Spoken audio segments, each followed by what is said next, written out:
नमस्कार प्रिय दर्शकों, आप सभी का हमारे YouTube चैनल पर हार्दिक स्वागत है। दोस्तों, आज मैं लेके आया हूँ बड़ा ही प्यारा प्रसंग। प्रिय दर्शकों, इस कहानी में आप देखेंगे तो आपको जीवन जीने की बहुत सारी प्रेरणा मिलेगी और आपको आत्मज्ञान की प्राप्ति होगी। दोस्तों, ये कहानी है कि आदमी पापी होता है या औरत पापी होती है। दोस्तों, इस कहानी में आप देखेंगे कि एक तोता और एक मैना जो कि अपने अपने तर्क रख रहे हैं। दोस्तों, वैसे तो आप सभी जानते हैं कि पाप हर कोई करता है और बिल्कुल रात दिन करता है, लेकिन जब उससे कोई पूछता है कि तुमने पाप किया है तो वो बिल्कुल सरासर सफ़ेद झूठ बोल देता है कि मैंने कोई पाप नहीं किया है। दोस्तों, आज के ज़माने में हर कोई आदमी झूठ बोलता है, बेईमानी करता है और शॉर्टकट तरीका ढूंढता है किसी भी चीज़ को हासिल करने का, चाहे वो पैसा हो, चाहे वो पद हो, प्रतिष्ठा हो, चाहे कोई शादी के लिए लड़की हो। अपना अपना दाव पेच हर कोई खेलता है। लेकिन दोस्तों, जब उससे पूछते हैं कि तुमने कोई पाप किया है तो वो बिल्कुल मना कर देता है, क्योंकि ये हमारा स्वभाव है कि हम जब दूसरे की तरफ उंगली उठाते हैं तो खुद की तरफ 3 उंगली होती है, सामने वाले की तरफ 1 होती है। इसका मतलब सामने वाला दोषी कम है, दोषी हम ही लोग ज़्यादा होते हैं। दोस्तों, जो लोग भी पाप करते हैं वो नरक के वासी होते हैं। पाप के फल से कोई बचा नहीं है आज के ज़माने में, न आज से पहले बचा। पाप का लेखा जोखा भगवान के दूत जो चित्रगुप्त हैं वो रखते हैं। प्रिय दर्शकों, आज की कहानी बड़ी प्यारी है, पावन पवित्र है। इसको यदि आप लोग अमल करते हैं, अपने बच्चों के साथ शेयर करते हैं, उनको समझाते हैं, सुनाते हैं, तो ज़रूर से ज़रूर उनका कल्याण होगा। और इस मोबाइल की क्रांति वाले युग में जो शॉर्ट देखते हैं, वीडियो देखते हैं, बच्चे लोग बिगड़ते हैं। उसके बजाय यदि मेरे इस चैनल की वीडियो सुनेंगे तो आपके बच्चों पर ज़रूर से ज़रूर सकारात्मक प्रभाव पड़ेगा। जो भी दर्शक मित्रगण चैनल से नए जुड़े हो, चैनल को सब्सक्राइब कर ले तथा बेल आइकन को प्रेस कर ले ताकि आने वाले वीडियो का नोटिफिकेशन आप सभी को मिल सके। दोस्तों, एक नगर में एक राजा रहता था। वह बड़ा धर्मात्मा तथा पुण्यवान था। उसके राज्य में सभी लोग रामराज की तरह रहते थे। कोई पाप नहीं करता था, कोई मांस मदिरा नहीं खाता था। राजा का जो न्याय था, न्याय प्रक्रिया थी, इतनी फेमस थी कि दूर दूर के देश, दूर दूर के राज्य उस राजा की तारीफ़ करते थे। दोस्तों, राजा के दरबार में एक तोता और एक मैना का जोड़ा रहता था। राजा ने उनको दोनों को एक ही पिंजरे में रखा हुआ था। एक दिन की बात है कि तोता और मैना अपने अपने भाषा में बोलते हुए तर्क कर रहे हैं। तोता कहता है कि स्त्री जाति बड़ी पापिनी होती है, उसके कर्म ज़्यादा खराब होते हैं, वो ज़्यादा बेईमानी करती है। इस पर मैना अपनी बात कहती है कि नहीं, स्त्री नहीं, पुरुष लोग ज़्यादा बदमाश ही होते हैं। वो लूट खसोट, बेईमानी, जुआ, शराब, रंडीबाजी, इस तरह से गलत कर्म सारे पुरुष ही करते हैं, औरत कोई नहीं करती है। दोस्तों, इस तरह से अपने अपनी बातें रख रहे थे और ज़ोर ज़ोर से वो बहस कर रहे थे और आर्ग्यूमेंट कर रहे थे। इस पर जब दोनों का तेज़ तेज़ आवाज़ आई तो राजा वहाँ आया और पूछने लगा, क्यों भाई, तुम क्यों झगड़ रहे हो आज? दोस्तों, दोनों पक्षियों ने अपनी अपनी बात बताई राजा को। कहने लगा कि सबसे बड़ा पापी कौन है, पुरुष या स्त्री? दोस्तों, मैना राजा से कहने लगी, राजा साहब, सबसे पहले मैं आपको बताती हूँ कि पुरुष पापी क्यों होते हैं और कैसे होते हैं। राजा ने कहा कि हाँ, बोलिए भाई। मैना कहती है कि राजा साहब, मैं एक कहानी के माध्यम से आपको ये बताती हूँ कि पुरुष लोग कितने धूर्त होते हैं, कितने झूठे होते हैं, मक्कार होते हैं, बेईमान होते हैं। इसके बाद मैं पुरुष जाति पर कोई भरोसा नहीं करती हूँ। मैना कहने लगी कि राजा साहब, एक बार एक नगर में एक सेठ रहता था। उसके कोई औलाद नहीं थी, लेकिन भगवान से लाख लाख मिन्नत करने के बाद पैदल यात्रा, दंडवत प्रणाम करके, दंडवत परिक्रमा करके उसने भगवान से एक लड़का मांग लिया। लड़का हुआ भी तो लड़का बहुत सुंदर था, कामयाब था, लेकिन धीरे धीरे बैड कंपनी में पढ़ कर के वह जुआरी हो गया, रंडीबाज हो गया, शराबी हो गया और घर में कोई काम नहीं करता, अपने माँ बाप को मारपीट करता। दोस्तों, धीरे धीरे उस सेठ ने भगवान से हाथ जोड़े और अपनी प्रार्थना की कि मेरा बच्चा सुधर जाए, लेकिन वो बच्चा सुधरा नहीं। धीरे धीरे सेठ को बुढ़ापा आ गया, सेठ ख़त्म हो गया, मर गया। अब दोस्तों, लड़के को और भी स्वतंत्रता मिल गई, आज़ादी मिल गई। सेठ के पास जो भी जमा पूंजी थी, धन माया, ज़मीन जायदाद, सबको बेच करके धीरे धीरे उसने उड़ा दिया और रंडीबाजी में, जुआबाजी में, सट्टेबाजी में सब निकाल दिया। अब उसके बाद जब सब कुछ ख़त्म हो गया तो एक दिन वह गांव छोड़ करके शहर में चला जाता है और नगर में पहुंच करके वहां देखता है कि एक राजा का बड़ा सा महल है, उसके बाहर जाके बैठ जाता है। प्रिय दर्शकों, उस राजा के भी कोई आस औलाद नहीं थी, सिर्फ एक लड़की थी। दोस्तों, जैसे ही उस लड़के सेठ ने लड़के को देखा, उसने सोचा कि बड़ा सीधा लग रहा है, बड़ा बुद्धिमान लग रहा है, सुंदर भी है, रूपवान भी है। राजा ने अपने सैनिकों को भेजा और उसको बुलवाया। सैनिक उसे लेकर के आए। सेठ ने उनसे पूछा कि भाई बड़े रूपवान हो, ईमानदार हो, सुंदर हो, आप कहाँ से आए हो और कौन हो? दोस्तों, वो धूर्त लड़का राजा से कहने लगा कि महाराज, इधर रास्ते में जंगल पड़ता है और वहाँ मेरा सारा धन पैसा लुटेरों ने छीन लिया है। मेरे पास तो घर जाने के लिए किराया भी नहीं है, एक वक्त का खाना खाने के लिए पैसा भी नहीं है। प्रिय दर्शकों, वह राजा उस लड़के की बातों में आ जाता है जो वो झांसा दे करके झूठ बोल रहा था। राजा ने उसके ऊपर विश्वास कर लिया। उसने सोचा कि मेरे भी कोई औलाद नहीं है, लड़का नहीं है, एक लड़की तो है। मेरे मृत्यु के बाद हो सकता है ये ज्ञानी गुणी व्यापारी पुरुष जो कि मेरे सामने खड़ा है, इसको मैं घर जवाई बना लूँ और अपना राज्य संभला दूँ। प्रिय दर्शकों, इस तरह से मैना राजा को बता रही है और तोता भी साथ में सुन रहा है। अब राजा ने अपनी लड़की की शादी उस लड़के के साथ कर देते हैं। अब वो लड़का मन ही मन प्रसन्न होता है और भगवान से कहता है कि नेकी और पूछ पूछ कि शुभ काम में देरी क्यों। अब दोस्तों, राजा ने खूब धन दौलत दिया, खूब दास दासियाँ दिया और उसको अपनी लड़की के साथ ब्याह कर दिया और उसको विदा कर दिया। अब दोस्तों, रास्ते में घनघोर जंगल पड़ता ही था। वह अपनी पत्नी से कहने लगा, देखो तुम मेरी आज्ञा का पालन करो, अब क्योंकि तुम मेरी पत्नी हो गई हो। रास्ते में बहुत सारे लुटेरे रहते हैं, आप जो ये गहने पहने हुए हो उन्हें उतार करके मुझे दे दो, मैं सुरक्षित रूप से यहाँ रख देता हूँ, मैं यह कमर में बांध लेता हूँ। दोस्तों, पत्नी अपने पति पर विश्वास करती है, ये स्वाभाविक सी बात है। उसने अपनी पोटली खोल करके थमा दी और उसने कमर में बांध ली। अब दोस्तों, रात हो जाती है तो वह लड़का सारे दास दासियों को एक एक करके मार देता है और उसकी जो पत्नी है उसने उस पत्नी को एक सूखे कुएं में धकेल दिया और सारा धन पैसा लेकर के उसने सोचा कि अब खूब आराम से जुआबाजी करेंगे, खूब अय्याशी करेंगे और इसी तरह से ऐसो आराम से ज़िंदगी काटेंगे जैसे पहले काटी है। दोस्तों, उधर वो लड़का छोड़ के चला जाता है। लड़की कुएं में गिरी ज़रूर, लेकिन मरी नहीं। सुबह होते होते वो लड़की को होश आया और अपने पुकारने लगी, कोई मुझे कुएं से बाहर निकाल ले। दोस्तों, इस प्रकार से कोई रास्ते से निकलने वाले राहगीरों ने उस लड़की की जान बचाई। जान बचा के जब लड़की से उसका पता पूछा तो सबने उसको उसके घर वापस पहुंचा दिया। लड़की ने भी घर जाकर के, क्योंकि वो एक पतिव्रता नारी थी, स्त्री थी, तो अपने पति के बारे में ये नहीं बोला कि उसने मुझे कुएं में धकेल दिया और इस प्रकार से दास दासियों को मार करके पैसे को ले गया ऐंठ करके। उसने कहीं न कहीं श्रद्धा दिखाई और उससे कहा कि पिताजी, हमको रास्ते में लुटेरों ने घेर लिया था, सारे दास दासियों को मार दिया और मुझे कुएं में धकेल दिया था और हमारे पति का भी कोई पता नहीं कि वो कहाँ चला गया।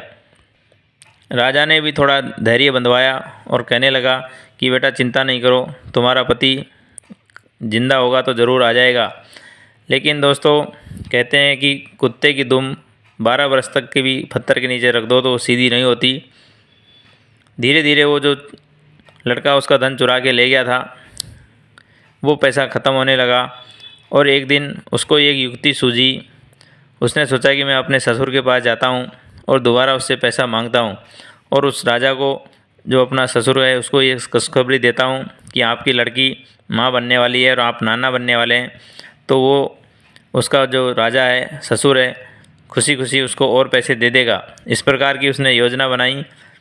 क्योंकि दोस्तों, यह कहानी मैना सुना रही है तो पुरुषों की बुराई इसमें आना ही आना है और आदमी जो स्वभाव के ऐसे होते हैं वो कभी सुधरते भी नहीं हैं। अब दोस्तों, जैसे ही महल में आया तो सामने उसकी पत्नी मिल जाती है।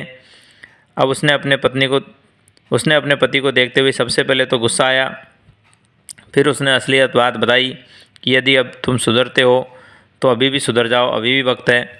मैंने अपने पिताजी से ये नहीं बोला कि तुमने मुझे कुएं में धकेला है। मैंने खाली ये बोला है कि रास्ते में लुटेरे मिल गए थे, उन्होंने कुएं में धकेल दिया, दास दासियों का हत्या कर दिया है। दोस्तों उसका पति कहीं न कहीं यहाँ कर देता है, 2-4 दिन साथ में रहता है और उसने फिर वही अपनी आदत के अनुसार एक दिन जो उसने तिजोरी में रखा था पैसा और धन माया ज्वेलर्स वगैरह, उन सबको निकाल लिया और राजा की तलवार से राजा को सोते हुए मार दिया तथा अपनी पत्नी को भी मार दिया और धन लेकर के चला गया। इतनी कहानी मैना ने राजा को सुनाई और उस तोते ने भी साथ में सुनी। अब दोस्तों मैना कहती है कि बताइए राजा साहब, पुरुष पापी होते हैं कि नहीं होते हैं? दोस्तों इतना कहने के बाद तोता कहता है कि महाराज माफ़ कीजिए, मुझे भी अपनी बात बताने दीजिए, इसके बाद कोई डिसीजन पर पहुंचिएगा। दोस्तों तोता राजा से कहता है कि राजा साहब, मैं आपको एक कहानी सुनाता हूँ।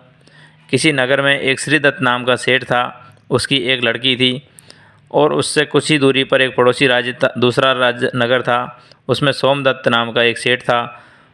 उन दोनों के एक लड़की श्रीदत्त की लड़की हुई और सोमदत्त के लड़का हुआ। दोस्तों ये दोनों बच्चे धीरे धीरे बड़े होने लगे। श्रीदत्त ने अपनी लड़की की शादी सोमदत्त के लड़के के साथ कर दी। अब दोस्तों सोमदत्त का लड़का व्यापारी था, वह अपने व्यापार के सिलसिले में बाहर जाया करता था और समय के साथ साथ उसको कभी कभी 2-4-5 दिन ऐसे करके महीने 15 दिन भी लग जाता थे, कभी दूरी पे चला जाए तो। दोस्तों उधर ये लड़की है श्रीदत्त की, सोमदत्त की जो लड़के की बहू है, इससे अकेले रहा नहीं जाता है और धीरे धीरे इसने अपना त्रिया चरित्र रचना चालू कर दिया। एक दिन कोई जो चूड़ा बेचने वाला था मणिहारा, वो आया हुआ था। कहीं न कहीं उसने अपने हवेली पे खड़े होकर देखा तो उसका मन उस लड़के के ऊपर मचल गया मणिहारे को देखते ही, और उसने सोचा कि अब हमें एक चक्कर चलाना चाहिए और हमारे पति यहाँ रहते नहीं हैं, इसके साथ ही कुछ गुजर बसर किया जाए। दोस्तों मणिहारे को भी ऑफ़र स्वीकार था और वो रात रात में आकर के उनके यहाँ मिलने लगा। उधर दोस्तों इसकी पड़ोस में एक सहेली रहती थी, ये लड़की वहाँ चली जाती और वो लड़का भी उधर आ जाता। इस तरह से इनका काफ़ी दिनों तक चलता रहा। कुछ समय बाद इस लड़की का जो पति है वो घर पे आ जाता है। दोस्तों इसने अपने पति को देखा तो जहाँ खुशी होना चाहिए था वहाँ ये दुखी हो गई। सोचने लगे कि अब मुझे अपने प्रेमी से, अपने आशिक से मिलने में दिक्कत होगी।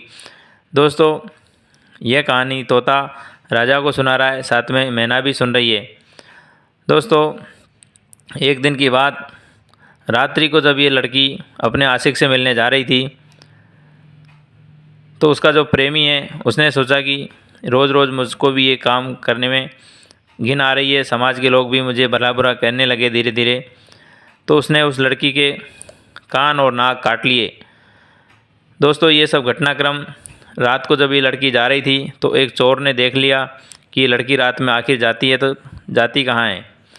उधर जो उसका आशिक था कान नाक काटने के बाद वहाँ से भागने लगा तो रास्ते में उसको एक सर्प ने डस लिया और सर्प के डसते ही उसका आशिक वहीं ख़त्म हो जाता है।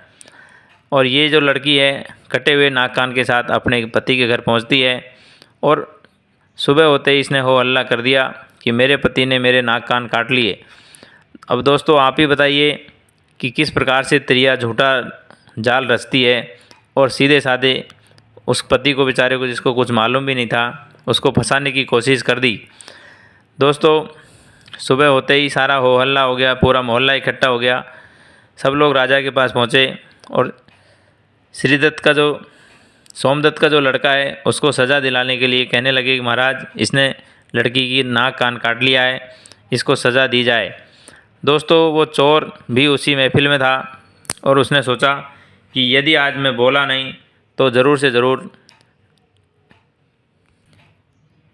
एक सीधा साधा जिसका कोई कसूर नहीं है, बेकसूर आदमी है, वो मारा जाएगा। दोस्तों उस चोर ने गवाही दी और राजा साहब से कहने लगा, राजा साहब मैं एक चोर ज़रूर हूँ लेकिन ये आज की घटना मैंने अपनी आंखों से देखी है, मैं इसका प्रत्यक्षदर्शी हूँ। ये जो लड़की है जो आज हो हल्ला मचा रही कान नाक काटने का, ये बेहया है, बेश्या है। ये अपने प्रेमी से मिलने के लिए अपनी सहेली के घर जाती थी और वहाँ एक मणियारा आया करता था। उस मणियारे को तो सांप ने काट लिया और उसी मणियारे ने इसकी नाक कान काट लिया था। अब सज़ा देनी है तो इस लड़की को दीजिए, क्योंकि ये जो लड़का है ये बेकसूर है। दोस्तों, इस प्रकार से राजा ने पूरा माजरा सुना और उस लड़की को सज़ा दिया, और जो सोमदत्त का लड़का था उसको बाइज्जत बरी कर दिया। दोस्तों, इस प्रकार से तोते ने भी अपना पक्ष रखते हुए कह दिया कि लड़की अर्थात स्त्री जाति पापिनी होती है, दुराचारी होती है, जो बेकसूर इंसानों को भी अपने स्वार्थ के लिए, अपने फ़ायदे के लिए फंसा देती है। अब दोस्तों, राजा को ये दोनों की बात समझ में आ गई। तोता ने अपना पक्ष रख दिया और मैना ने अपना पक्ष रख दिया।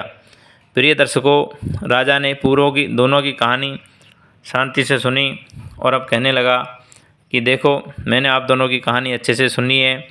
मैं इस निर्णय पर पहुंचता हूं कि पाप स्त्री हो या पुरुष दोनों ही करते हैं, लेकिन जब वो अपनी औकात से ज़्यादा नीचे गिर जाए और अपनी असलियत को भूल जाए तो वो पाप सबसे बड़ा खतरनाक पाप होता है।